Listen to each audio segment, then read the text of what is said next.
Cristo elogia a la iglesia. Yo conozco tus obras y dónde moras, donde está el trono de Satanás, pero retienes mi nombre y no has negado mi fe, ni aun en los días en que Antipas, mi testigo fiel, fue muerto entre vosotros, donde mora Satanás. Apocalipsis 2:13. Conozco tus obras. Estas son las mismas palabras pronunciadas a cada uno de los 7 mensajeros en relación al pueblo de Dios en cada edad. A medida que estas palabras sean habladas a las dos vides, verdadera y falsa, traerán gozo y felicidad a los corazones de un grupo, pero deberán producir terror a los corazones del otro, porque aun siendo salvos por gracia, no por las obras, la verdadera salvación producirá obras o hechos que agradarán a Dios. Hijitos, nadie os engañe, el que hace obra, el que hace obra, justicia, es justo, como Él es justo. Primera de Juan 3:7. Es decir, hermano, usted no puede decir que cree y tener una vida pegada al mundo. Si usted hace justicia, obra justicia, usted tiene que vivir lo que la palabra dice. Y yo, cualquiera. Si este versículo tiene significado alguno, el significado es que lo que el hombre hace, así es él. ¿Acaso alguna fuente hecha por una misma abertura, agua dulce y amarga? Santiago 3:11. Porque los que hemos muerto al pecado, ¿cómo viviremos aún en él? Romanos 6:2. O haced el árbol bueno y su fruto bueno, o haced el árbol malo y su fruto malo, porque por el fruto se conoce el árbol. No podemos decir que creemos el mensaje y llevar una vida mundana, pegada al mundo, siguiendo tradiciones del mundo, modas del mundo, regirnos por el pensamiento mundano. Generación de víboras, ¿cómo podéis hablar lo bueno siendo malos? Porque de la abundancia del corazón habla la boca. El hombre bueno del buen tesoro del corazón saca buenas cosas, y el hombre malo del mal tesoro saca malas cosas. Mateo 12, 33 al 35. Ahora, si un hombre es nacido de la palabra, él producirá la palabra. Aleluya. Siendo renacidos, no de simiente corruptible, sino de incorruptible, por la palabra de Dios, que vive y permanece para siempre. 1 Pedro 1:23. El fruto de las obras de su vida serán un producto de la clase de simiente o vida que está en él. Si es un hijo de Dios, obrará como Dios. Si es un hijo de Satanás, obrará como Satanás, como Caín. No podía obrar en amor y en santidad. No podía obrar en humildad, porque él era hijo del maligno. Así que sus obras estarán de acuerdo con las escrituras. Oh, qué acusación es esta verdad en contra de la edad de Pérgamo. Allí está aquel, y recuerden, hermanos, que el profeta nos dijo que no solo era para la edad de Pérgamo, sino para todas las edades y para los cristianos de todos los tiempos. Allí está aquel ser incomparable, y en su mano la espada aguda de 2 filos, la palabra de Dios.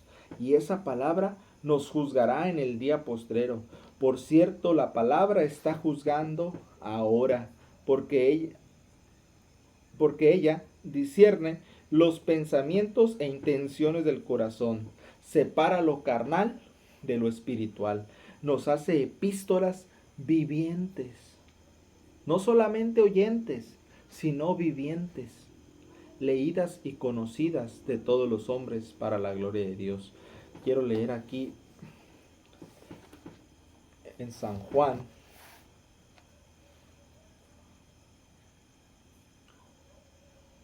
12,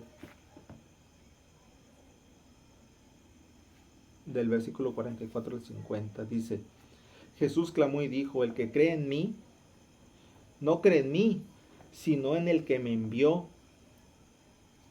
Y el que me ve, ve al que me envió.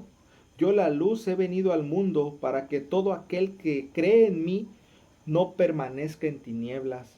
El que oye mis palabras y no las guarda, yo no le juzgo, porque no he venido a juzgar al mundo, sino a salvar al mundo. Jesús dice, el que me rechaza y no recibe mis palabras, tiene quien le juzgue. La palabra que he hablado, ella le juzgará en el día postrero. Porque yo no he hablado por mi propia cuenta.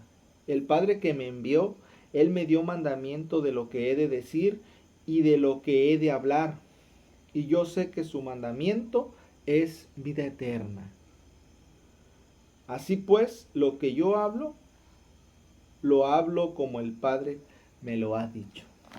Recordemos que este mensaje y todos los mensajes que vinieron por medio de los profetas no eran palabras de hombre, sino del Espíritu Santo hablando por medio de ellos. Yo conozco tus obras. Si un hombre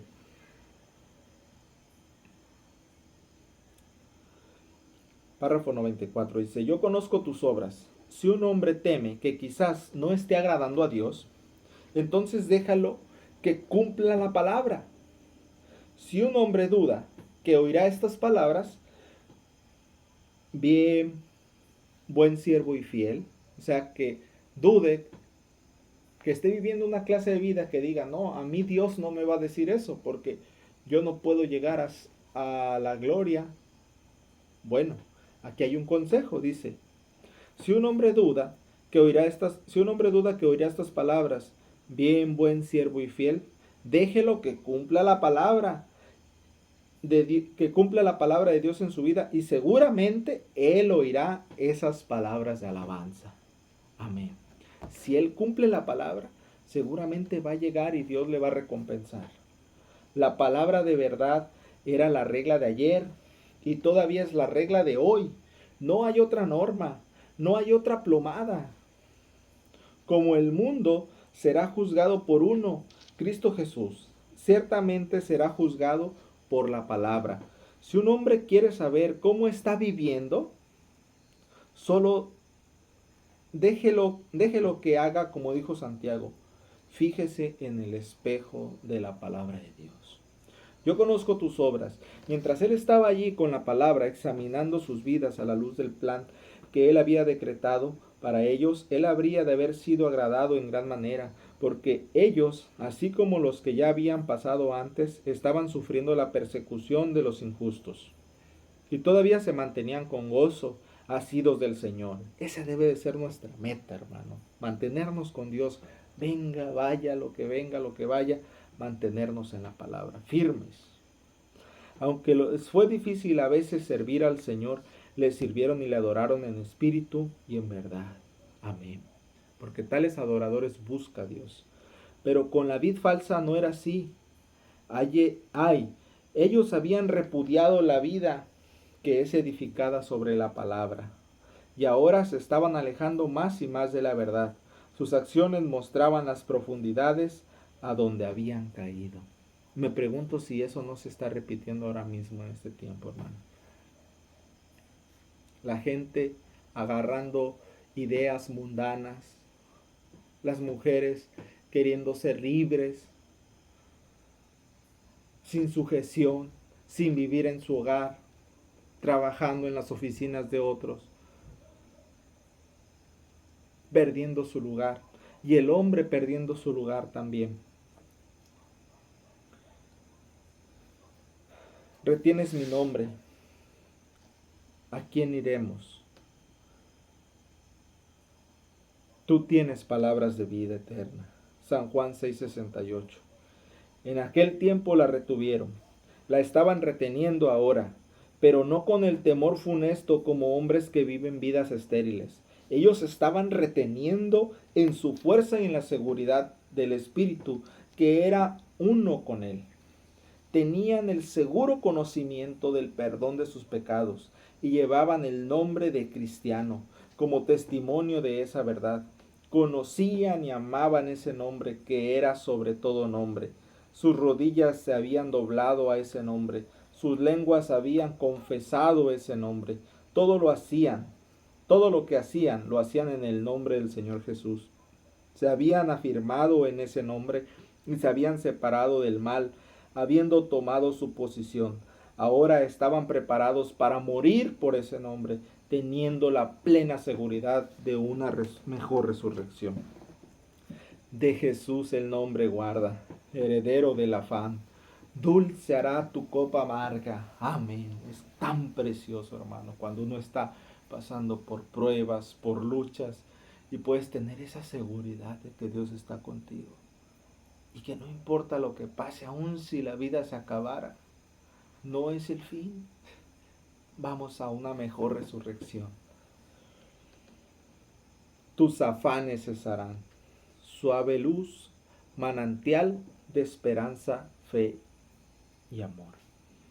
Ya para el segundo siglo esas palabras, Padre, Hijo y Espíritu Santo, significaban Trinidad. Para muchos, significaban Trinidad para muchos. Y la idea politeísta, usted sabe, politeísta es, poli es muchos, teos es Dios, politeísta, muchos dioses o diferentes dioses. Para muchos, la idea politeísta de tres dioses había llegado a ser una doctrina en la iglesia falsa, porque habían perdido el rumbo. Pero eso no había pasado en la iglesia verdadera. Vamos a ver cómo vivía la iglesia verdadera. Dice, no pasaría mucho tiempo hasta cuando eliminarían el nombre, como ciertamente fue el caso en esta edad, y en su lugar los títulos del único, no poli, no muchos, sino único Dios grande. Serían súbditos por el nombre Señor, sigue hablando de la iglesia falsa, de los politeístas. Serían sustituidos por el nombre Señor Jesucristo. Quitaron ese nombre y pusieron los títulos. Mientras que la mayoría apostataron y aceptaron una Trinidad y bautizaron empleando los títulos de la deidad, el rebaño pequeño, siempre hay un rebaño pequeño, hermano, todavía bautizaba en el nombre del Señor Jesucristo. Amén. Glorifico a Dios porque yo soy bautizado en ese nombre. Y así retuvieron la verdad, con tantos que deshonraron a Dios, partiéndolo en tres dioses y cambiando su afable nombre por títulos. Uno se podría pensar si las señales y prodigios, que eran sinónimos con tan grande nombre, también estarían entre el pueblo. Ciertamente aquellas señales fueron manifestadas poderosa y maravillosamente, aunque no en la vid falsa, la que siguió los títulos de Padre, Hijo y Espíritu Santo, sino en la vid verdadera. Dice, hombres como Martín fueron grandemente usados y Dios testificó de ellos por medio de señales y prodigios y dones del Espíritu Santo. Aquel nombre todavía era efectivo, como siempre ha sido y siempre será, donde los santos le honran a Él por medio de la palabra y la fe. No has negado mi fe. En Hechos 3:16, cuando le preguntaron a Pedro cómo había hecho el poderoso milagro en el cojo de la puerta del templo, llamada la Hermosa, él lo explicó. Él lo explicó así. Y por la fe de su nombre, Jesús, a este antes cojo, que vosotros veis y conocéis, le ha confirmado su nombre, Jesús, y la fe que es por él, la fe de Jesús,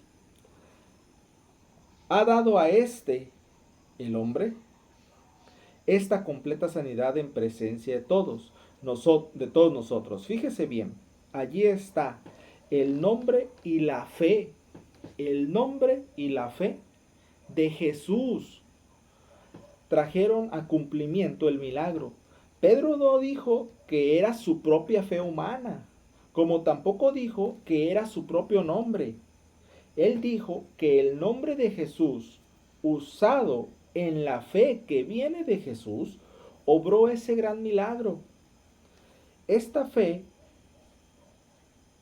es aquella de la cual hablaba el Señor en Apocalipsis 2:13.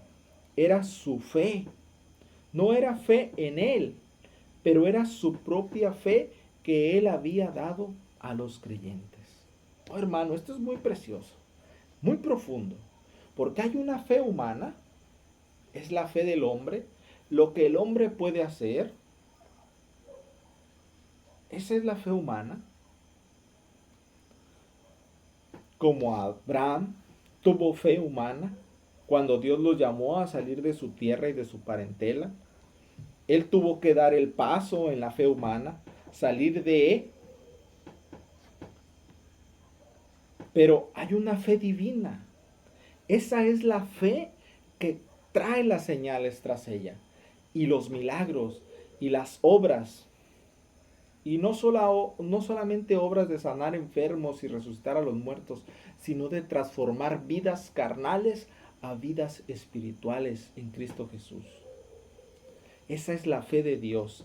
Y esa fe no puede morar en el hombre hasta que el hombre ha nacido de nuevo, porque ya no es la fe humana, sino la fe del Espíritu Santo morando en el ser humano. Esa es la fe que todo creyente debe de buscar. Y no se obtiene por conocimiento, no se obtiene por sabiduría, sino por una vida de Jesucristo, sino por la vida de Jesucristo morando en el creyente. Por eso es que dice la fe de Jesús, que Él da en el nombre de Jesús. Dice, conforme a la medida de fe que Dios repartió a cada uno. Según el versículo 1, cada uno son hermanos. Gloria a Dios. Hermanos de Jesucristo. El mismo Espíritu morando en mí me hace hermano de Jesucristo. Por lo tanto, no me avergonzaré de llamarlos mis hermanos. Y luego dice, coherederos.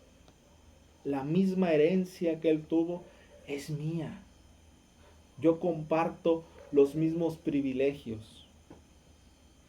Oh Señor. Romanos 12:3. Porque por gracia sois salvos, solamente por gracia, por medio de la fe.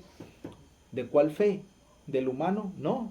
El humano va a la iglesia, el humano se quiere portar bien, el humano le estrecha la mano al pastor, pero eso no es suficiente, eso es solo fe humana. Dice, por gracia sois salvos, por medio de la fe. Y esto, fe, no de vosotros, no fe humana, pues es un don de Dios. ¿Qué es un don? Un regalo. Efesios 2:8. Hermanos míos, note que Él también está hablando a hermanos. No tengáis la fe de... No en. No tengáis la fe de nuestro Señor Jesucristo glorioso en acepción de personas. Aleluya. Santiago 2:1, antigua versión. En esta edad de Pérgamo, cuando los hombres estaban humanizando la salvación, habiéndose desviado de la verdad que establece que la salvación es del Señor, habiendo echado a un lado la doctrina de la elección y habiendo abierto la puerta de la iglesia y la puerta de su compañerismo, para que todos los que querían creer sus proposiciones, ahí empezó a entrar un peligro, hermano.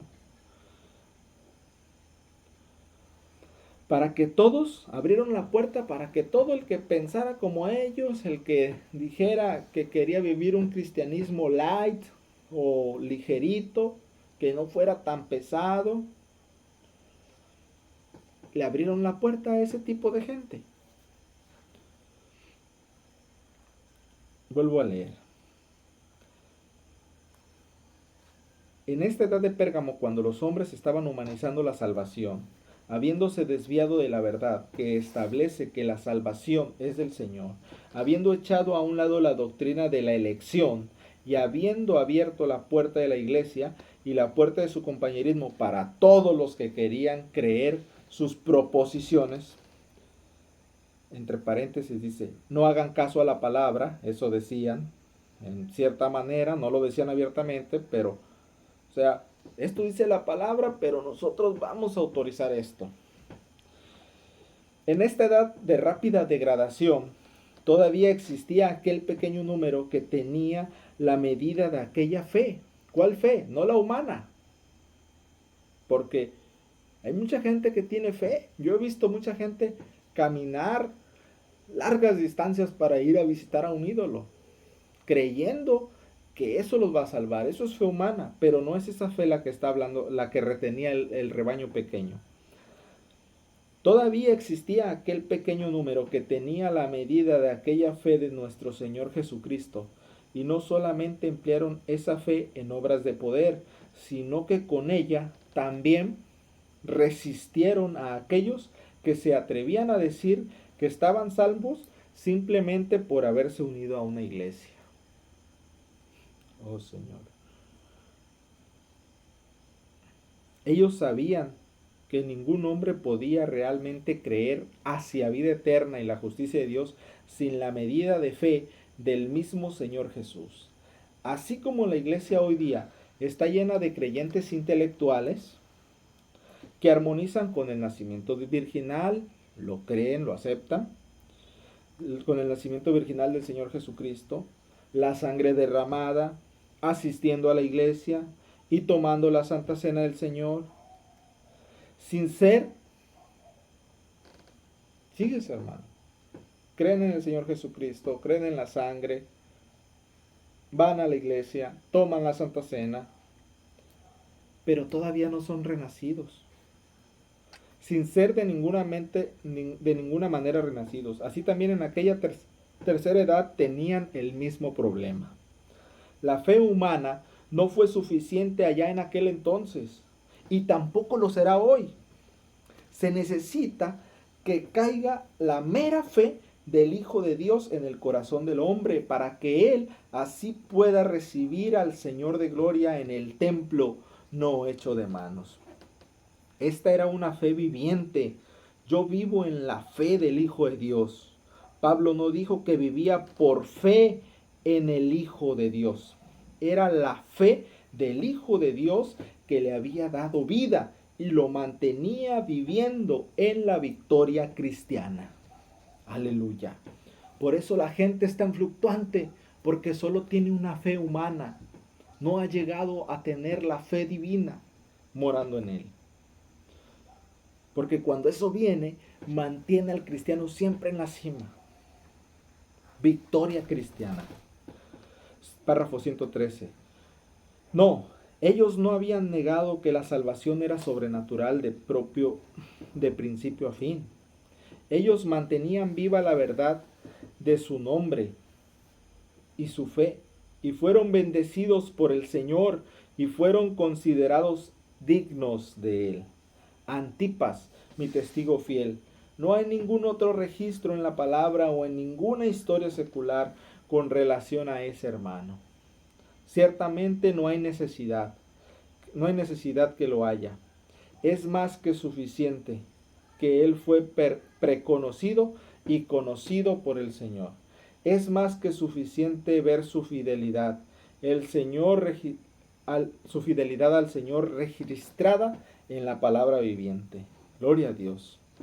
Fíjese, hermano, un testimonio que a lo mejor de un hombre que nadie le puso atención. Pudo haber sido un vagabundo, pudo haber sido un pobre, muy pobre, rechazado tal vez de la sociedad. Y nadie le puso atención, a lo mejor nadie le preguntó su nombre, pero sin embargo Dios conoció a ese hombre. No hay registro, dice el profeta, en ninguna historia ni en la escritura, aparte de ese versículo que se mencione. Antipas, mi testigo fiel. Pero Dios lo conoció. Dios tuvo cuidado de él. Oh, me hizo recordar ese cantito que dice, Él conoce mi nombre. Él conoce mi nombre. No me importa si nadie me conoce. No me importa si nadie más me quiere. Con que Él conozca mi nombre. Gloria a Dios. Párrafo 104. No hay ningún otro registro en la palabra o en ninguna historia secular con relación a este hermano. Ciertamente no hay necesidad que lo haya. No hay necesidad que lo haya. Es más que suficiente que él fue preconocido y conocido por el Señor. Es más que suficiente ver su fidelidad al Señor registrada en la palabra viviente. Ojalá que el Señor registre mi fidelidad también y me ayude a serle fiel hasta la muerte y en la muerte. Él era cristiano, él tenía el nombre de Jesús, él tenía la fe de nuestro Señor Jesucristo y estaba entre aquellos que vivían por medio de esa fe. Él había respondido a las palabras de Santiago: que vuestra fe en vuestro glorioso Señor Jesucristo sea sin acepción de personas. Amén. No porque sea pobre, Dios se olvida de él. No porque sea rechazado de la sociedad, Dios se olvida de él. No, Dios no hace acepción de personas. Él da la salvación gratuitamente a todo aquel que la quiere recibir.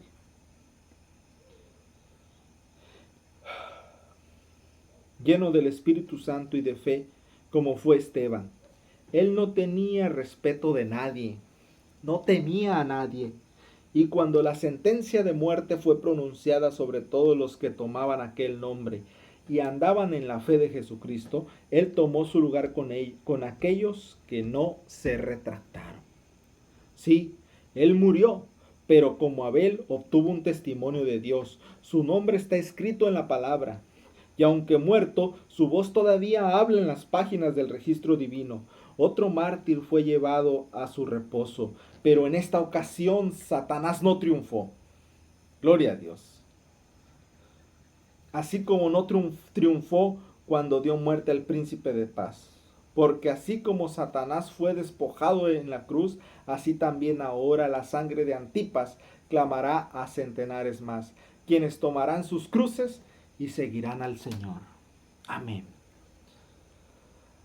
Donde está la silla de Satanás. La razón por la cual esto es parte del elogio del Espíritu es porque estos valientes soldados de la cruz estaban venciendo a Satanás allí, en medio de su propio trono. Gloria a Dios. Es una oportunidad gloriosa para nosotros, mis hermanos. Estaban venciendo a Satanás allí, en medio de su propio trono. Estaban obteniendo la victoria en la batalla por medio del nombre y la fe de Jesús. Allí mismo, en el campo de los líderes de las tinieblas.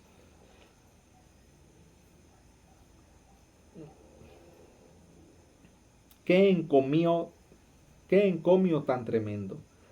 Así como los poderosos hombres de David que invadieron el campo del enemigo para traerle a David agua para saciar su sed, así también estos gigantes de la fe invadieron el reino de la fortaleza terrestre de Satanás, y por medio de la predicación y exhortación trajeron el agua de salvación a aquellos que vivían bajo la sombra de la muerte. Ahora, así como estas palabras acerca del trono y el reino de Satanás son parte del encomio de Dios para sus escogidos, en verdad también fijan la escena para la denuncia del mal, que había logrado supremacía en la iglesia. Aleluya.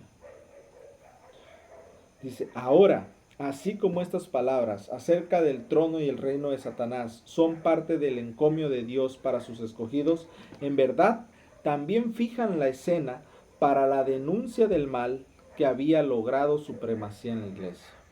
Pérgamo, el trono y la morada de Satanás. Para muchos, estas frases han sido simplemente gráficas en vez de ser verdaderamente históricas, pero verdaderamente son reales y la historia lo prueba. Pérgamo en verdad era el trono y la morada de Satanás. Así es como sucedió. Pérgamo no era el lugar donde Satanás originalmente moraba en relación a los asuntos humanos.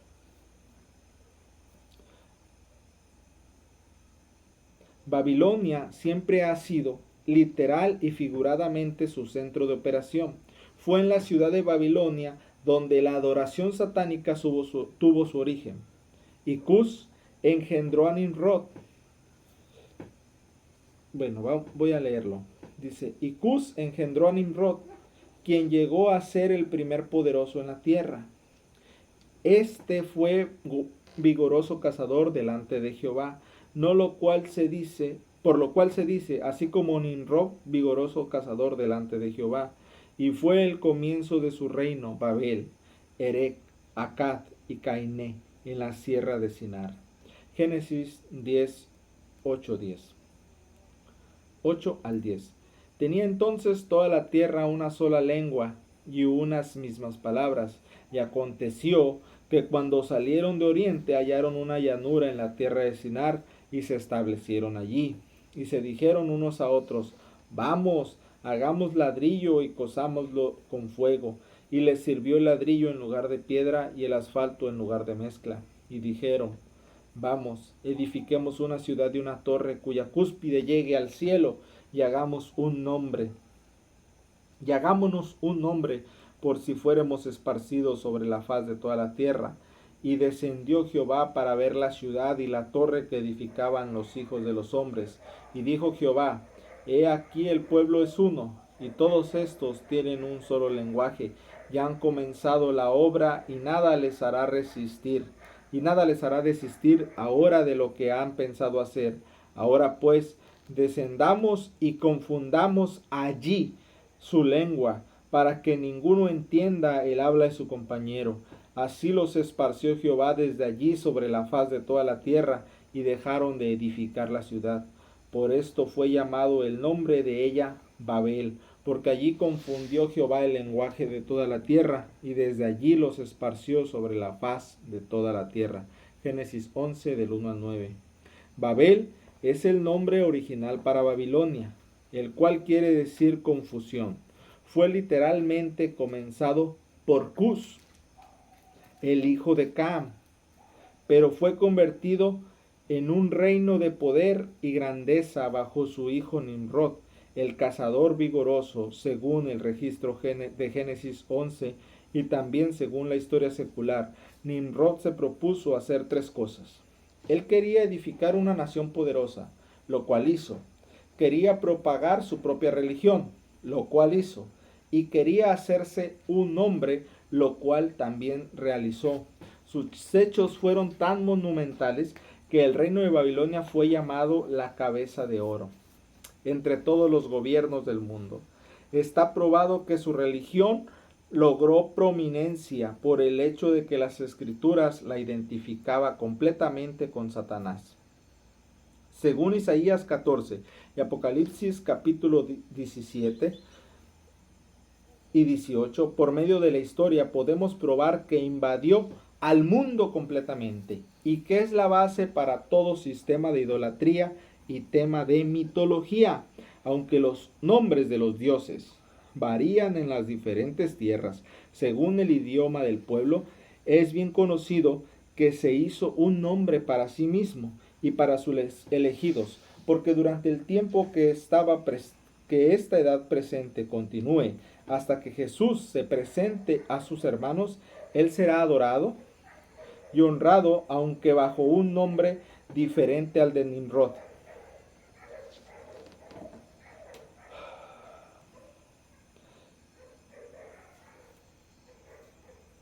Y en un templo un poco diferente donde fue adorado originalmente. Cuidado, hermanitos que les gusta poner sus arbolitos de Navidad, que les gusta adornar sus casitas con lucecitas y poner guirnaldas en las puertas. Tengan mucho cuidado, porque usted podría estar adorando a Satanás. Siendo que la Biblia no registra en detalle la historia de otras naciones, será necesario escudriñar los antiguos registros seculares para hallar nuestra respuesta a esta pregunta. ¿Cómo es que Pérgamo llegó a ser el centro de la religión satánica de Babilonia? Las mayores fuentes de información serán los registros de la cultura egipcia y griega. La razón, fíjese hermano, desde la cultura egipcia y la griega. La razón de esto es que Egipto recibió de los caldeos la ciencia y las matemáticas. Aleluya.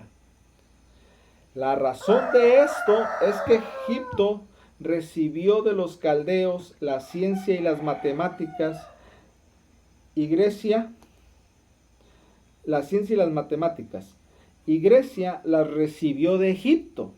Ahora, siendo que los sacerdotes tenían a su cargo la enseñanza de estas ciencias, las cuales fueron empleadas como parte de la religión, entonces, perdón, las mayores, párrafo 114, las mayores fuentes de información serán los registros de cultura egipcia y griega. La razón de esto es que Egipto recibió de los caldeos la ciencia y las matemáticas. Fíjese cómo vino pasando, hermano. Egipto recibió de los caldeos la ciencia y las matemáticas, y Grecia las recibió de Egipto. Ahora, siendo que los sacerdotes tenían a su cargo la enseñanza de estas ciencias, las cuales fueron empleadas como parte de la religión, entonces ya conocemos la clave de cómo fue que la religión logró su tremenda influencia en estas dos naciones. También es cierto que cuando una nación vencía a otra, entonces, dentro de poco tiempo, la religión del vencedor llegaba a ser la religión del vencido. Es bien conocido que los griegos tenían las mismas señales del zodiaco que los babilonios, y ha sido hallado en los antiguos registros egipcios que ellos les dieron a los griegos sus creencias politeístas. Así que los misterios de Babilonia se esparcieron de nación a nación hasta que aparecieron en Roma, China, India y aún en América del Norte y del Sur. En América del Norte y del Sur hallamos básicamente la misma clase de adoración. Las historias antiguas concuerdan con que la Babilonia en que las historias antiguas concuerdan con que perdón, hermano. Las historias antiguas concuerdan con que la Biblia en que esta religión de Babilonia ciertamente no era la religión original de los primeros pobladores de la tierra. Fue la primera en separarse de la fe original. Sin embargo, no fue ella misma la original. Historiadores como Wilkinson y Mallet han probado, según conclusiones derivadas de los documentos antiguos, que allá en un tiempo todas las gentes de la tierra creían en un solo Dios, supremo, eterno e invisible, quien por la palabra de su boca, gloria a Dios, habló todas las cosas a existencia.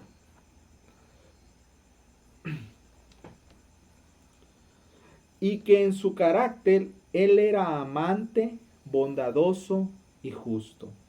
Pero como Satanás siempre corromperá todo lo que pueda, hallamos que está corrompiendo las mentes y los corazones de los hombres para que rechacen la verdad.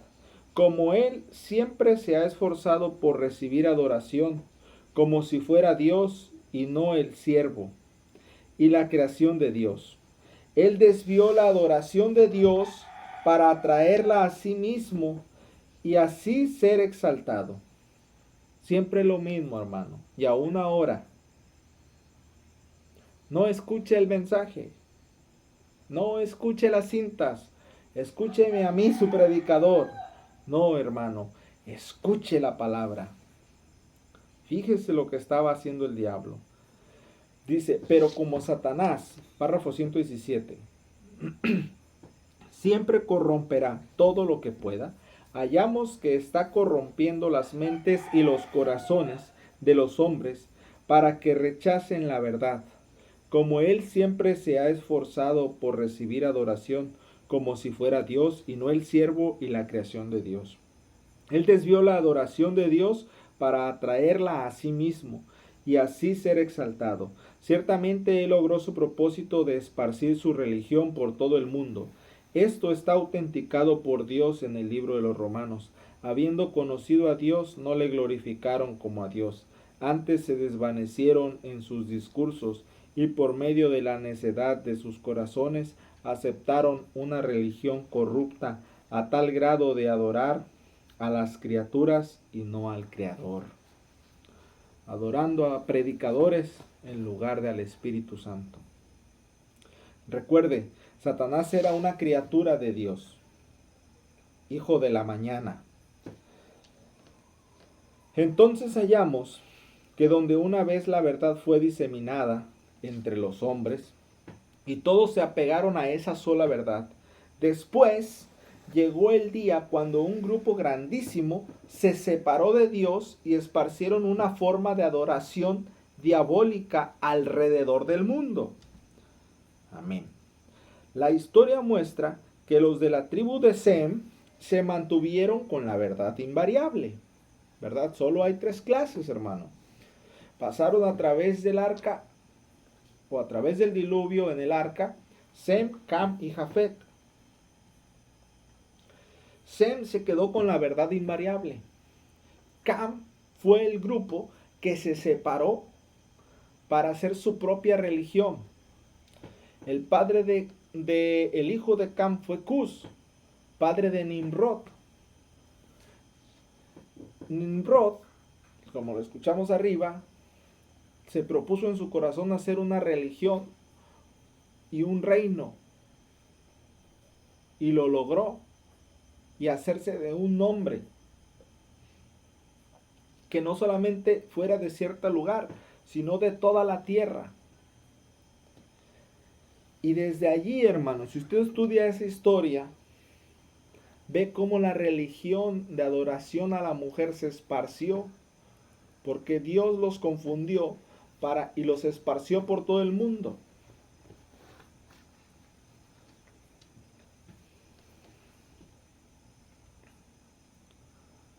Y luego vino los caldeos, fueron invadidos por los medos y los persas. Los medos y los persas fueron invadidos por los griegos con Alejandro Magno. Y ese reino se dividió. Y luego Roma conquistó a los griegos. Pero eran hermanos. Traían la religión mundana, la religión de Nimrod, de Cus. Esa palabra, hermano, Cus, grábela en su mente, el profeta la va a empezar a usar más adelante. Y no solamente eso, dice, algunos me conocen como caos. Y cada vez que el profeta en todos los mensajes dice caos, se refiere a una confusión, a un caos religioso que proviene desde allá, de Concus. Todo comenzó en el Génesis. El profeta todo el tiempo nos lo está diciendo. Oh, hermanos, son cosas profundas, no las podemos tocar porque serían horas y horas y horas de grabación.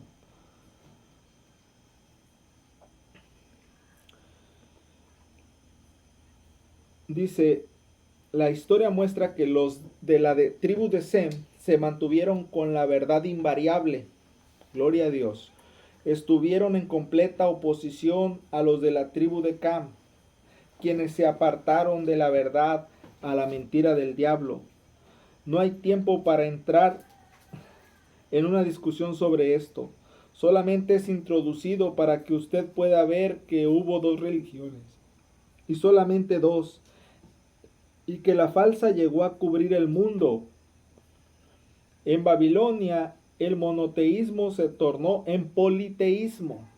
En aquella ciudad la mentira y los misterios del diablo se levantaron en contra de la verdad y los misterios de Dios. Satanás ciertamente llegó a ser el Dios de este mundo y exigió adoración de aquellos que había engañado, haciéndoles creer que él ciertamente era el Señor. La religión politeísta del enemigo comenzó con la doctrina trinitaria. Fue allá en la antigüedad que la idea de un Dios en tres personas vino a existencia. Cuán raro es que nuestros teólogos modernos no hayan visto esto. Pero tan igual como fueron engañados sus antepasados, ellos todavía creen en tres personas en la deidad.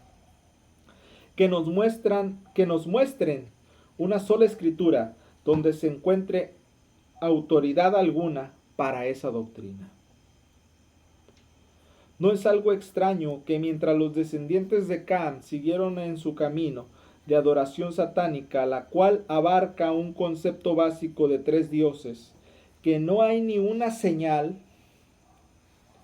amén, que muestre a los descendientes de Sem creyendo tal cosa, o alguna adoración ceremonial que implicara algo semejante. No es extraño que los hebreos creyeran: oye Israel, Jehová nuestro Dios, Jehová uno es. Si hubieran tres personas en la deidad, como algunos afirman en Génesis 18,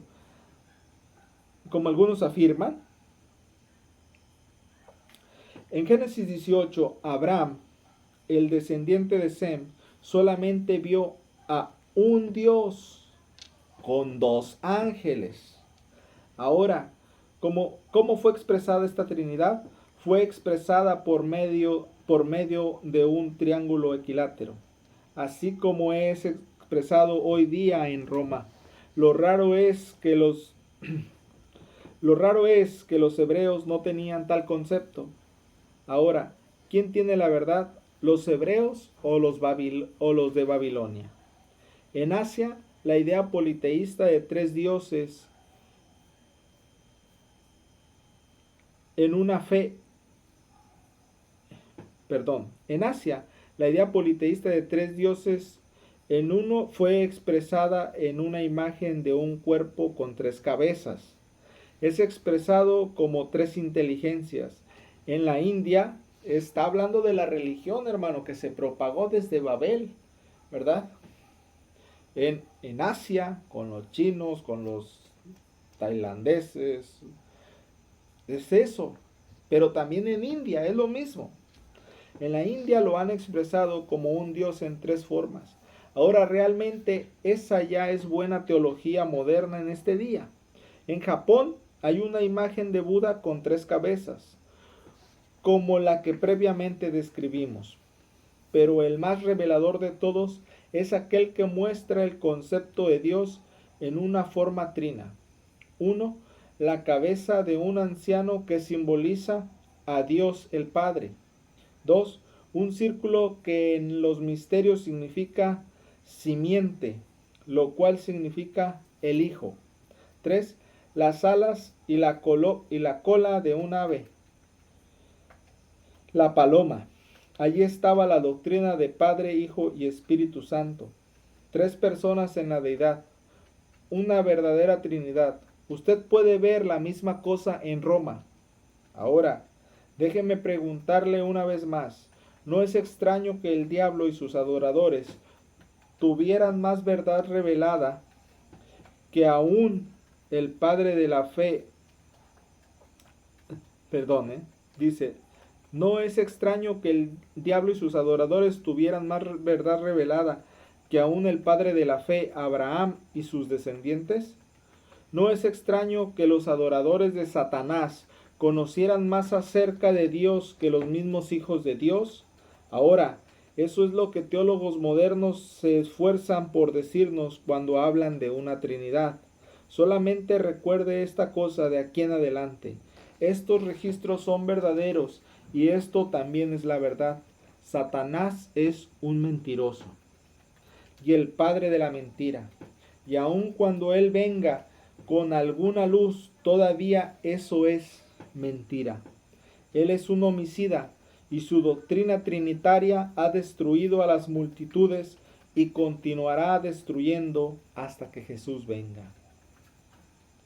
Según la historia, es que esa doctrina, hermano, lo que el profeta nos está diciendo aquí, no es interpretación, pero dice, esa doctrina no es del hombre, sino que Satanás la trae desde el principio. Y él es el que está engañando a la humanidad por medio de la doctrina trinitaria. Párrafo 126. Según la historia, no tardó mucho tiempo en efectuarse un cambio en este concepto de un Padre, un Hijo y un Espíritu Santo. Satanás los guió paso a paso apartándolos de la verdad. El concepto de la deidad que se vino desarrollando ahora era el Padre eterno, el Espíritu de Dios encarnado en una madre humana. Lo hace pensar. 3. Un Hijo divino, el producto de aquella encarnación, la simiente de la mujer. Pero el diablo no está contento. Todavía él no ha logrado la adoración de sí mismo, solo de una manera indirecta. Así que lleva a la gente un poco más lejos de la verdad.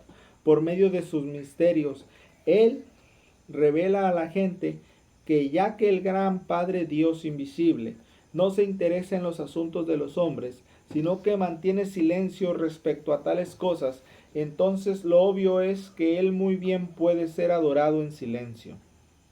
Efectivamente, lo que se propone, el diablo, lo que se propone es que él, Dios, sea ignorado lo más posible, sino por completo. Esta doctrina también se extendió alrededor del mundo, y hoy día en la India usted puede ver que los templos edificados al gran Creador, el Dios silente, son en verdad muy pocos. Siendo que no era necesario adorar al Padre Creador, entonces fue muy natural que la adoración fuese dirigida a la Madre e Hijo, como los objetivos de exaltación. En Egipto hubo la misma cosa, combinación de madre e hijo, llamada Isis y Osiris. En la India era Isi e Iswara. Note usted la semejanza de los nombres. Iswara. En Asia era Cybele y Deois. En Roma y en Grecia era igual, como también en China, madre e hijo. Imagínese usted la sorpresa de algunos misioneros católicos romanos cuando entraron a la China y hallaron allí a una señora e hijo, con rayos de luz procediendo de la cabeza del niño. La imagen muy bien se podría haber intercambiado con la que estaba en el Vaticano, con la excepción de ciertas características en el rostro. Ahora, nos conviene descubrir la madre e hijo original. La diosa madre original de Babilonia era Semiramis, quien fue llamada Rea en los países orientales. En sus brazos cargaba un hijo, quien aun siendo niño fue descrito como alto, fuerte, hermoso y especialmente encantador para las mujeres. En Ezequiel 8:14, él fue llamado Tamuz. Entre los escritores clásicos fue llamado Bacchus. Para los de Babilonia era Ninus. La razón por la cual es representado como un niño en brazos y a la vez descrito como un hombre grande y fuerte es que es conocido como el esposo hijo. Uno de sus títulos era esposo de la madre, y en la India, donde los dos son conocidos como Iswara e Isi, él, el esposo, es representado como un niño amamantándose del pecho de su misma esposa. Podemos afirmar que este Ninus es el Nimrod de la Biblia, comparando la historia con la que está registrado en el Génesis. Pompeius dijo: Ninus, rey de Asiria, cambió las antiguas maneras modernas de vida con el deseo de la conquista. Él fue el primero que hizo guerra en contra de sus vecinos. Conquistó todas las naciones desde Asiria hasta Libia. debido a que estos hombres no conocían las artes de la guerra.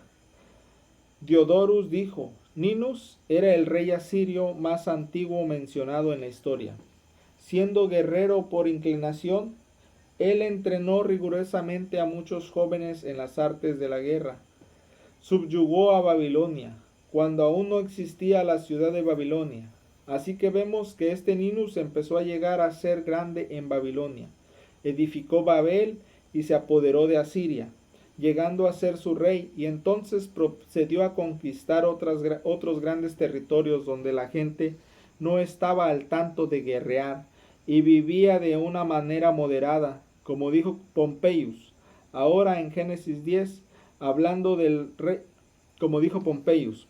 Ahora en Génesis 10, hablando del reino de Nimrod, la Biblia dice: y fue el comienzo de su reino Babel, Erec, Akkad y Calné, en la tierra de Sinar. De esta tierra salió para Asiria y edificó Nínive, Rehobot y Calá. Génesis 10:10 y 11. Los traductores erraron al traducir Asiria como nombre, porque es un verbo que un caldeo quiere decir hacer fuerte. Así que Nimrod había sido hecho fuerte, estableció su reino al edificar el primer ejército del mundo, al cual entregó según las instrucciones, al cual entrenó según las instrucciones y los rigores de la cacería. Fue más allá de Shinar con su gran ejército y subyugó naciones y edificó ciudades como Nínive, la cual fue nombrada por él mismo, y hasta el día de hoy una mayor parte de las ruinas de esa ciudad son llamadas Nimrod. Siendo que hemos descubierto quién fue Ninus, Nimrod es Ninus, ahora no es necesario descubrir quién era su padre. Según la historia es Bel, el fundador de Babilonia. Se debe notar que Bel fundó la ciudad en el sentido de que él comenzó la obra entera, pero fue su hijo Ninus quien la estableció y fue su primer rey, etc. Pero según la escritura, el padre de Nimrod fue Cus, y Cus engendró a Nimrod. No solamente es cierto eso, sino que hallamos que Cam engendró a Cus. Ahora, en la cultura egipcia, Bel fue llamado Hermes, y Hermes quiere decir el hijo de Cam. Fíjese, hermano, cómo está todo entrelazado. Las civilizaciones griegas, egipcias, romanas, caldeas, todos cuentan la misma historia de su religión que ellos creen que está alejada de la religión verdadera. Bel fue llamado Hermes, y Hermes quiere decir el hijo de Cam. Según la historia, Hermes fue el gran profeta de la idolatría. Fíjese, según la historia, Hermes fue el gran profeta de la idolatría. Él fue el intérprete de los dioses. Otro nombre por el cual también fue llamado fue Mercurio. Véase Hechos 14, 11, 12.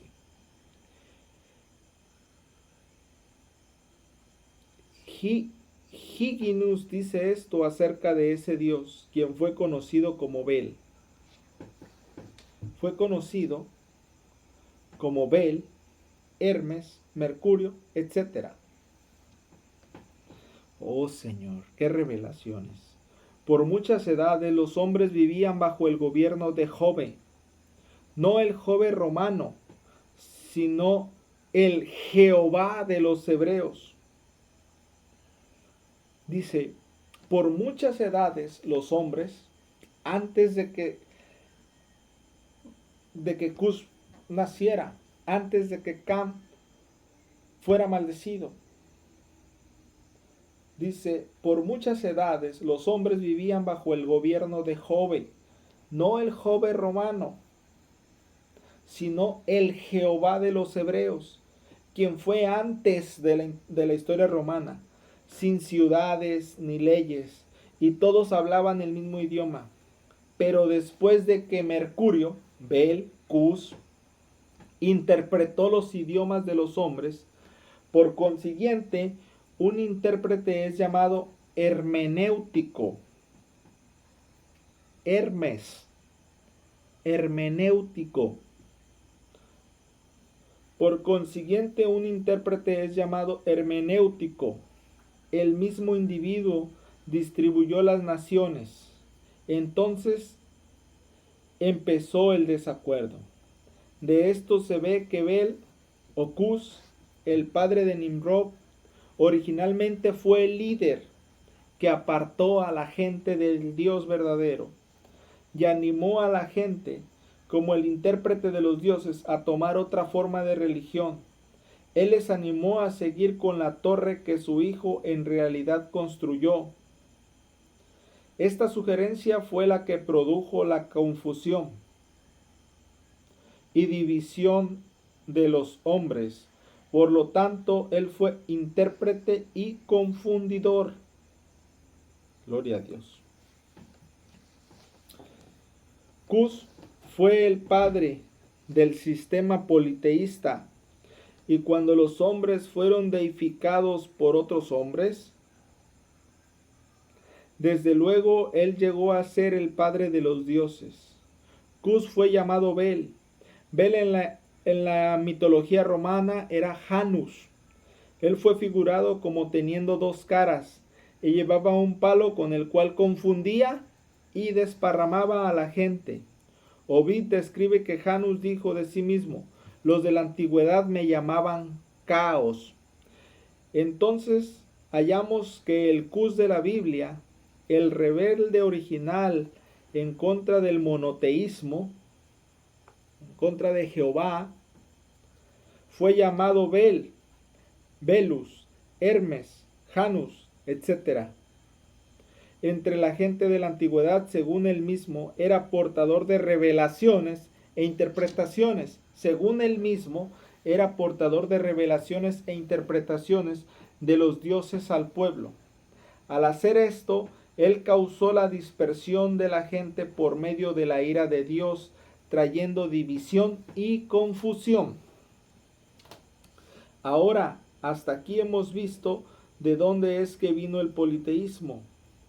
Recuerde, hermano, la carta de nuestro hermano José para este mensaje. Dice que la palabra de Dios no necesita interpretación. Es necesario escucharla directamente de las cintas, leerla directamente de la Biblia. Ahora, está aquí. Hemos visto de dónde es que vino el politeísmo o la adoración de muchos dioses. Pero ¿notó usted que también hayamos mencionado a un hombre llamado Cus, a quien le fue dado un título de el padre de los dioses?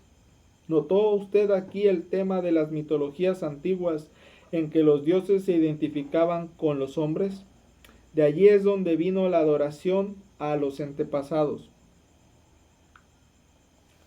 Así que nos conviene examinar la historia para conocer más de cerca la adoración a los antepasados, pues fue mostrado que Cus introdujo una adoración de tres dioses: Padre, Hijo y Espíritu. Tres dioses que eran igual, pero él sabía que venía la simiente de la mujer. Así que tenía que haber una mujer y su simiente en el cuadro. Oh Señor. Esto fue traído a cumplimiento cuando Nimrod, su esposa Semiramis, lo deificó a él, y así se hizo ella la madre del Hijo y también la madre de los dioses. Exactamente igual como la Iglesia romana ha deificado a María. Dice que ella era sin pecado y que era la madre de Dios. Ella, Semiramis, llamó a Nimrod Zoroashta, lo cual quiere decir la simiente prometida de la mujer. Pero no había pasado mucho tiempo cuando la mujer empezó a atraer más la atención que el hijo, y en breve ella fue representada venciendo a la serpiente. La llamaron la reina del cielo y la hicieron divina. Cuán semejante es esto al día presente en que María, la Madre de Jesús, ha sido elevada a la inmortalidad. Y ahora mismo, desde septiembre de 1964, el Concilio del Vaticano está intentando darle a María una posición que ella no posee, porque la quieren llamar María la Mediadora, María la Madre de todos los creyentes, o Madre de la Iglesia. Si en verdad ha habido adoración babilónica a los antepasados en una religión, es en la religión de la Iglesia romana. No solamente fue originada en Babilonia la adoración a los antepasados, sino también la adoración a la naturaleza. Fue en Babilonia donde los dioses fueron identificados como el sol y la luna, etc. El objeto principal de la naturaleza era el sol, el cual tiene cualidades de dar luz y calor, y al hombre le parece una bola de fuego en los cielos. Así que el dios principal sería el dios Sol, a quien ellos llamaban Baal. Por eso hay la adoración al dios Sol el 21 de diciembre, que se extiende hasta el 25. Frecuentemente el Sol fue representado como un círculo en llama donde aparecía una serpiente alrededor. Al poco tiempo la serpiente llegó a ser símbolo del Sol. No sé si le recuerde algo, hermano. En América, adorando al sol y las serpientes también.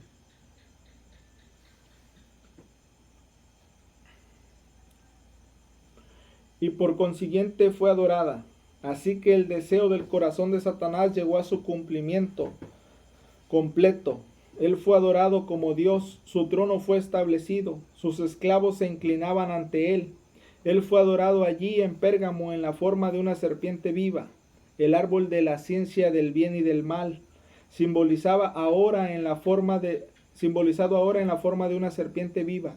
No solamente había seducido a Eva, sino también a la mayoría de la humanidad.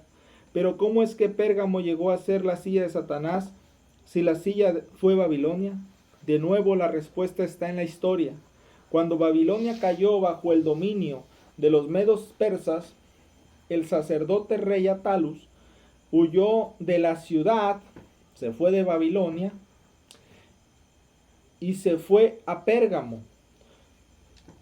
Sus sacerdotes y sus misterios sagrados, toda su religión se la llevaron de Babilonia a Pérgamo. Allí edificó su reino fuera del imperio romano y prosperó grandemente bajo el cuidado del diablo. Fíjese, por eso dice el profeta, la prosperidad no siempre viene de Dios. Este ha sido un resumen muy corto de la historia de la religión babilónica y su culminación en Pérgamo. No hay duda de que se han dejado muchas preguntas sin respuestas y que también se pudo haber dicho mucho más para iluminarnos, pero esto no ha sido presentado para hacer un estudio de historia, sino más bien ha sido presentado para ser una ayuda en el estudio de la palabra. Amén. Gloria a Dios.